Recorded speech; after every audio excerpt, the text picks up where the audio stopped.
নমস্কাৰ কোমৰক চেদো আজি থালিলৈ লৈ আনিছোঁ মই কলডিল।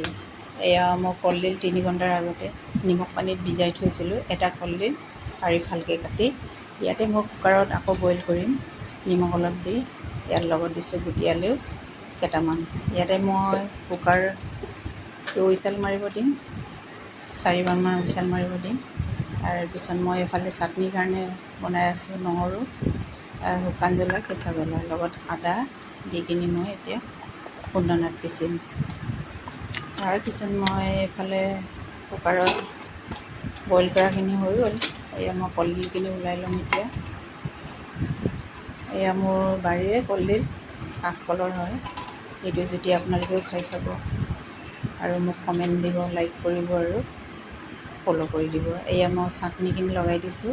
তাতে আলু 2-3টামান মই পিটিকা কৰি দিছোঁ কলডিলৰ লগতে। মই 2টা পাৰ্ট কৰিছোঁ, এটা পাৰ্ট মই মাংসৰ লগত বনাম, এটা পাৰ্ট পিটিকা বনাইছোঁ। এয়া মিঠাতেল অলপ দি কিনি চাটনিৰ লগত সানি দিছোঁ আৰু পিঁয়াজ এটা কাটি দিছোঁ। এইটো অপশ্যনেল হয়, আপোনালোকে দিবও পাৰে নিদিব পাৰে। মই লগাই দিছোঁ। এয়া ওপৰত পদিনা ছটিয়াই দিছোঁ। এয়া মই মাংসৰ কাৰণে ৰেডি কৰিছোঁ। মাংসটো বইল কৰি থোৱা আছিলে ফ্ৰিজত। এয়া মই পানীখিনি ওলাব দি মাংসৰ পৰা তেল আহি আছে। এয়া মই দিলোঁ ইয়াত নিমখ, হালধি আৰু ধনিয়া গুড়ি আৰু জিৰা গুড়ি। এয়া ভালকৈ সিজাৰ পিছত মই এয়া ঔটেঙা দিছোঁ। ঔটেঙাখিনি সৰু পিচ কৰি কাটি থোৱা আছিলে। এয়া ঔটেঙাৰ লগত মাংসখিনি ভালকৈ সিজাৰ পিছত মই দিম ইয়াত আদা আৰু নহৰু লগত কেঁচা জ্বলা 4টামান দি দিছোঁ। এয়া মই ভালকৈ লৰাই লগতে মই জালুকো দিলোঁ, অলপ দিছোঁ বাৰু।